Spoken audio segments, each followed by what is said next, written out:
Today we're doing a review of the Alpaka Flow Tote Pack. In this video, I'm gonna take my experience of reviewing 600 plus of the world's best bags, and we're gonna tear this thing apart. We're gonna fully pack it out, we're gonna double check its advertised capacity, and I'm gonna give you my brutally honest pros and cons so you can know if the bag is worth it. And you're gonna wanna stick around to the end of the video, because if you're not sure, just not quite sold that this is the bag for you, then at the end, I'll make some alternative bag suggestions so you can find the bag that best suits your needs.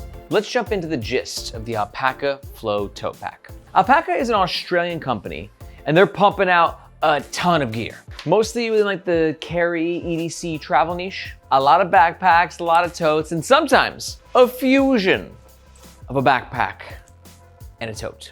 Let me run you through some of the bag's top features. As the name suggests, we do have a tote backpack fusion. In the front, we have this fascinating curved quick access zipper, which I have a few opinions on. We'll talk about that in the next chapter. A side pocket, AKA water bottle holder, with a securing elastic band. Dual zipper access to the main compartment. Inside the main compartment, we got a bit of organization, including a tech sleeve at the back, a luggage pass-through that allows you to carry the bag upright, a crucial feature for the Flow Tote Pack. I'll tell you exactly what I mean 2 chapters from now. And the ability to stow away the shoulder straps, which I'm gonna do because this metal hardware is loud and annoying. So be gone, metal hardware. You have no power here. But it's a cool feature because if you are rocking it in pure tote mode, you have a much more seamless and flush tote experience. Now for the volume, Alpaka claims this tote pack has 14 liters capacity. Here at Nomads Nation though, we always double check these things. So here you can see the main compartment is fully packed out with our factory grade measurement balls. And we're not gonna fill up this front pocket because as you can see, it doesn't really have any volume of its own. Way too tight when the main compartment is fully packed out. But first let's test the dimensions.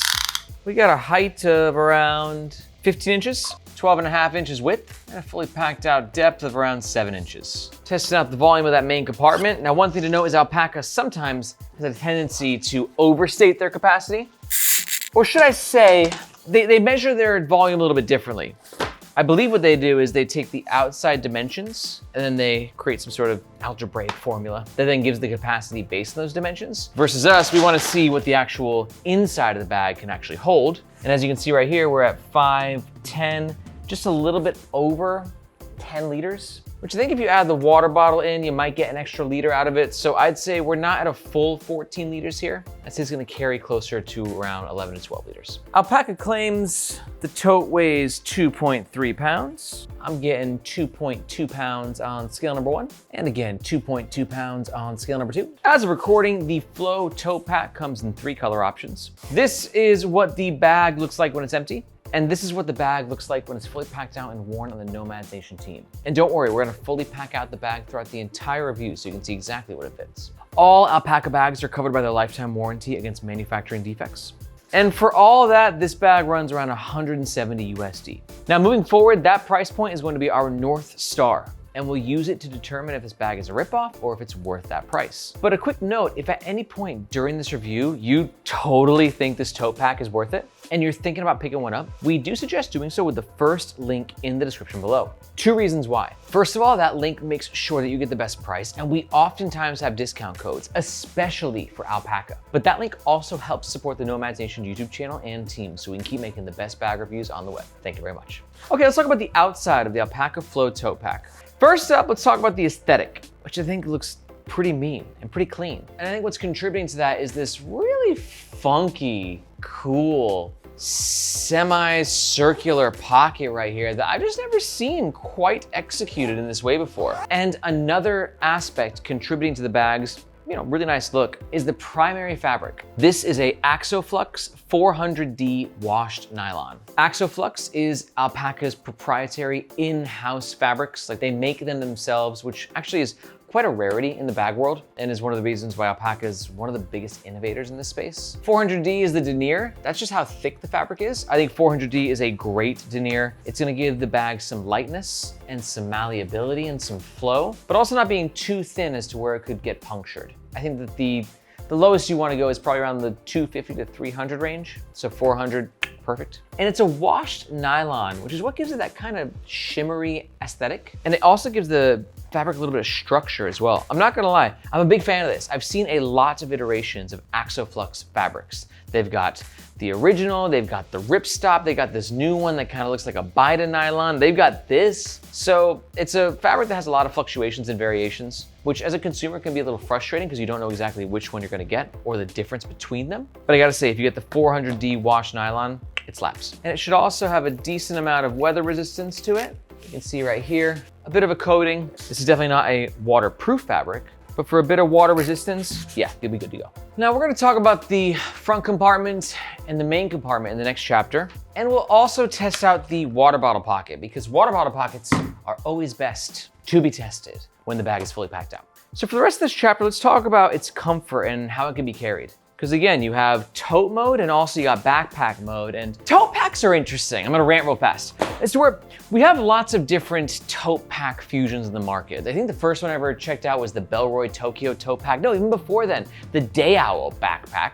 And then Alpaka's done some more, and I've seen so many brands do this now, and there's an enormous spectrum of how much of a backpack it is versus how much of a tote it is. Because no matter what, it has to pick a team. It's gotta pick team tote or pick team backpack for which one it does best. So it'll never do both best. So for instance, like the Bellroy Tokyo tote pack or the Day Owl backpack that I just brought up, those are actual backpacks first and kind of totes second because they got like smaller tote handles, right? The toteness is limited, but the backpackness is awesome. This bag though is the opposite. As the name suggests, it's a tote first and a pack second. And that's indicated by the super long and cozy and well-designed handles. But then the average shoulder straps, I mean, look at these things. This is thinner than a strap that you would find on some like 2-liter slings, which is fine because it's meant to be. This is meant to be a tote that in desperate times you can carry as a backpack. And I like that Alpaka didn't try to make this something that it wasn't. They were very focused with that design. With the top handles, I gotta say too, this fabric is cool. Don't know how to explain it. It's like, it's soft and a little microfibery. It's got a great feel to it. And they've done this stitching to give it all these lines, and they've added a bunch of padding underneath. And you can, like I said, grab it in tote mode extremely easily, and you can wear it in shoulder.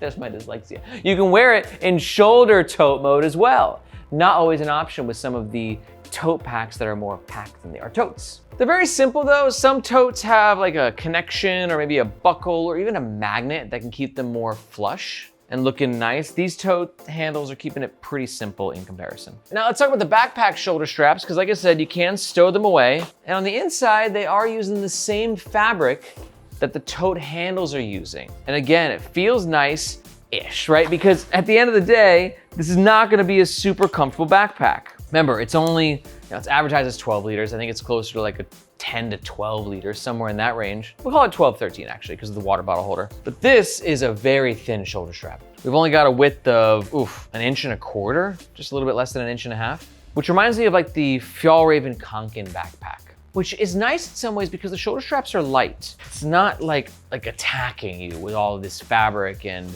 padding and materials. But if this bag is really packed out, these shoulder straps will kind of cut into your shoulders. On the bottom of the shoulder strap, we have some lash points, metal hardware, average nylon webbing. Don't love this nylon webbing at the price point, but it'll work fine. Functionally speaking, it's okay. Just, doesn't feel quite premium. Then we got dangle stoppers as well, keeping our dangle protester happy. And like I said, the metal hardware at the bottom. Now for some, I think that this bag's use case will be EDC, but I don't know. I think you're gonna get the most bang for your buck with a bag like this, pairing with your suitcase in flight mode. You can see the luggage pass-through holder, slides on perfectly. You're rocking it in tote. This is your personal item underneath the seat in front of you. And then for those times you're just a little sick of carrying it in tote mode and you wanna throw it in backpack mode, you have the option. But we're gonna have to double check how this works on the suitcase when the bag is fully packed out to really know how well designed this luggage pass-through holder actually is. I think it'll be fine though, the stitching looks great. Moving on, let's talk about the inside of the Alpaka Flow tote pack. This front slash pocket is accessible with a YKK PU coated zipper.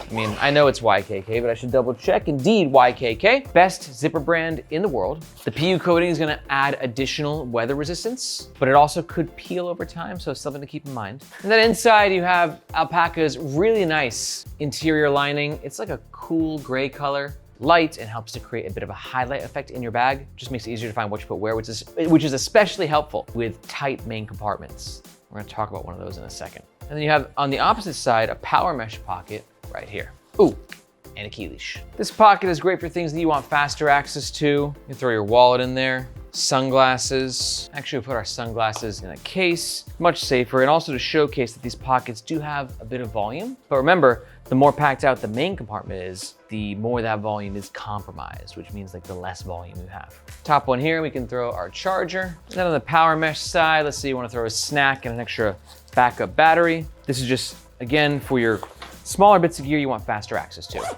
But actually, let's test, can my headphones fit in there as well? Yeah, for sure. So again, this pocket does have a bit of its own volume, but then don't try to pack out the main compartment with like 12 liters worth of stuff. Speaking of the main compartment, we have a YKK zipper that gets you inside, but the zipper is not PU coated in comparison. Also love Alpaka's zipper pulls. Simple, little paracord, great for grip. I just love the way these things feel. I know they're kind of basic, but I just like them. They work. Inside the main compartment, you got a big old power mesh pocket with zippered access at the top here. A lining, like water bottle pocket there, and then the tech support sleeves. Let's see if the tech sleeve can fit a 16-inch MacBook Pro. And it, ooh, I think we're gonna close too. Oh, just barely. So if you want to use a 16-inch MacBook Pro, it will be protruding at the top a little bit, but not in a way that I feel will compromise the durability of the bag. You might get some zipper on laptop. You can hear that happening, but I think the laptop will be okay. Remember, if you're using this as your flight bag, if you got your laptop here, here's my 13-inch MacBook Pro. It's just very accessible, very secure. You've got a very nice microfiber padding here on the bag, keeping your laptop extra safe from scratches, and just feels nice, right? Like if you're spending 180 bucks on this tote, you just want those touch points to feel a little extra luxurious. Now for the iPad sleeve, or the tablet sleeve, I should say, for all you Android folk out there. I got this guy right here, but there's no microfiber on either side. It's just a lining sleeve, which is fine. You know, I would have preferred maybe some microfiber, just give a little extra peace of mind. You can see my 13-inch tablet fits in here very nicely with room to spare. Now, notice what's happening here. I'm trying to show you this side pocket inside, and it's just getting a little tight, a little dark in there.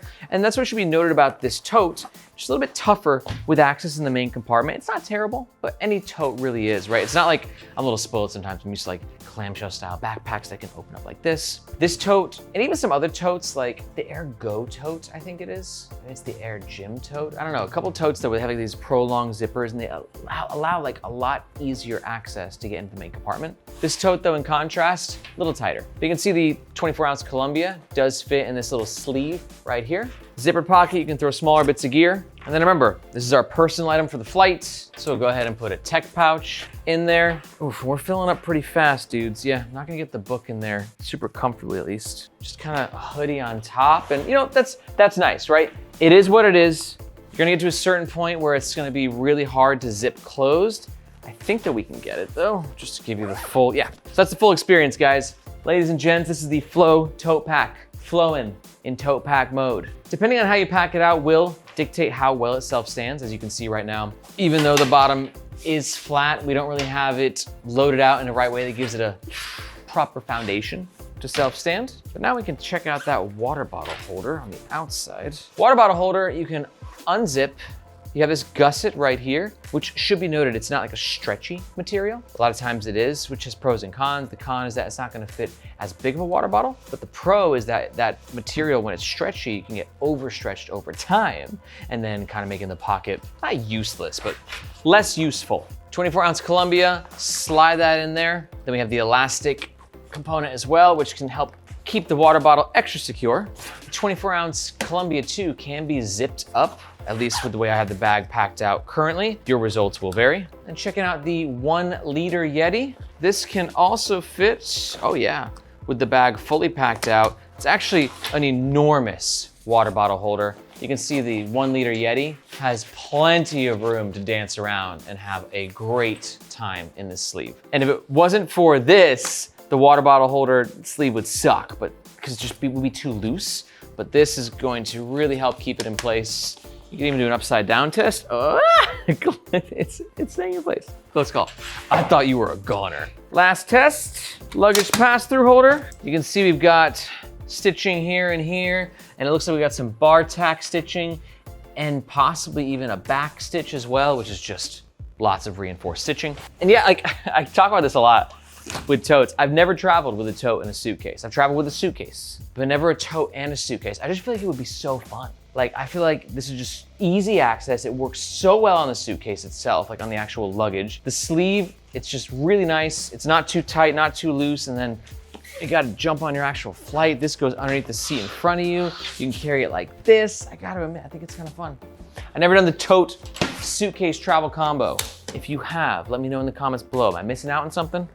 Is it as awesome as it looks? Let me know what you think about that in the comments below. Let's just do one test of comfort in backpack mode, because you can see here too, the tote handle going into backpack mode does something very interesting, where the handle's actually pulled down and actually loosen, therefore giving you backpack mode. And again, actually, it works pretty nicely. This is not our ideal backpack, right? If I made a dream backpack, this ain't it. But for getting by every now and then, when you're sick of carrying it in tote mode on the shoulder or in your hand, it certainly works. Now for the actual comfort score, we'll jump into that in just a second. But first, I gotta let you know, if you're enjoying this video, then you might be a little bit of a travel nerd, or maybe an EDC nerd, or maybe you just really like bags, or maybe like me, you're kind of in that trifecta of all of the above. Well, if that's the case, I want to let you know that here at Nomads Nation, we don't just do gear reviews on our YouTube channel, but we also have the Nomads Nation newsletter. And in that newsletter, you can look at me like your reporter in the field who's coming directly to your inbox on a weekly basis, telling you the top deals, the coolest limited edition collabs, industry trends, and everything in between, from the smallest micro brands to the largest retail brands. Because like honestly, I am obsessed with the world of EDC travel and carry, both as a consumer and just like from the business perspective, like knowing what's going on, what trends are happening. And that's what the newsletter is all about. So if you want to keep your finger on the pulse of what's happening in this incredible niche, and to sign up, just look for this globe emoji in the description below. Hope to see you in your inbox. Back to the review. Let's talk about the overall pros and cons of the Alpaka Flow Tote Pack. Pro number one, not all totes have a really functional water bottle pocket. This one does. Pro number two is going to be, a pretty decent harness system for both tote mode and backpack mode. And pro number three, I do think this front slash pocket is pretty fun. It's different, and it's actually quite functional in regards to access at the same time. But on the flip side, all bags have cons. Here's mine. Con number one is this is definitely a much better tote than it is a backpack. Not that that's a bad thing necessarily, but sometimes you're looking for the bag that can do both perfectly. This cannot. Definitely a tote is a very distant first. Con number two is the front compartment is only a single zipper, which means that you will have to adapt to the tote when opening and closing that compartment. And con number three, Alpaka usually bringing their A game in regards to value, but I'm not quite sold at the price point of this one. Right now it's around 180 USD. I'd feel better about this tote if it was around 130 to 150. Okay, let's see these pros and cons, mash them together and give you our overall scores. Overall score number one for comfort. It's tough because there's two different modes. I would say tote comfort, 4.5 out of 5. This is everything you want out of a tote bag. Plenty of room to wear in shoulder mode and to grab in handheld mode with padding and a very nice soft material. But then like for backpack mode, you're looking at like a 1 out of 5. And that's just the design, nothing against the bag. So a 4.5 or a 1, depending on how you look at it. For the value, again, if the 180 USD price point sticks, I'm gonna give it a 2.5 out of 5. It's definitely a high quality bag with high quality materials, but it just feels like it's a little higher than Alpaka usually is bringing to the table for value. And for my overall score, I give it a 3.5 out of 5. Honestly, if this thing was like 115 bucks, this would get a pretty near perfect score because I think it does exactly what it needs to do so well. But that price point's a little iffy, and there's a couple quirks of the bag to be aware of as well. But more or less, if the price point doesn't really intimidate you, or if it changes, and this just fits your use case, to a T and you're thinking about making a purchase, just a reminder, we highly suggest doing so with the first link in the description below. Reason being, that link makes sure that you get the best price. And if we have any discount codes, which we often, always basically have with Alpaka, that's where the discount codes will be. But if you're not quite sold, this is the bag for you. Let's talk about some alternatives. First up, if you're new to the channel, you should definitely watch the Nomads Nation leaderboard video. This is where myself and the whole NN squad, we get together and we pick our favorite bags in different bag categories. This is a great video to watch if you're new to the channel and you want to see what the best bags on the market are, and especially from like different use cases and different preferences. You think that we're all aligned in terms of our bags here? We're not. We all have like different likes, and I've gone ahead and linked that video above. But if we're pretty close with the tote flow pack, here's two alternatives that it might just get a little closer for you. My first alternative is gonna be the Bravo tote pack from, again, Alpaka. Great pick for you if you're digging the Alpaka vibe, but you're really hoping for a tote pack that's actually a pack first and a tote second. And that's what the Bravo tote pack does so well. It's a really nice backpack, an average tote, but it can be carried in tote mode, but it's a really good carry in backpack mode. And it was my pick last year for my favorite personal item for airlines. It's a great travel bag. And alternative number 2 is going to be the Orbit Key Daily Tote. Now, this is a great pick for you if after watching this review, you realize, you actually don't need backpack mode. You just need a kick-ass tote. And I think Orbit Key made one of the better totes in the market as to where it self-stands, it's got great tech protection, really good organization, but also it's gonna fix a lot of the tight access issues that you're dealing with here. And the reason is it's actually a tote, and totes are usually wider. This is actually taller because it's also got to work as a backpack, which means that you're gonna have compromises to get that backpack mode as well, right? This is the beauty of soft goods, and what makes Fusion products so interesting is that there's always things that have to be compromised to, check all the boxes. So if your boxes don't include the need to go into backpack mode for your tote, then Orbit Key is a really good option. But if you want a tote that can also be a kick-ass backpack, Alpaka's got you with the other two. Honestly, there's lots of options in the market. You just got to pick out which pros and cons are best for you. And to learn more about the two alternatives, you can just watch these videos right here. If you got any questions about any bags, be sure to let me know in the comments below. Thank you so much for watching. My name is Aaron. This is Nomads Nation, and we'll catch you next time.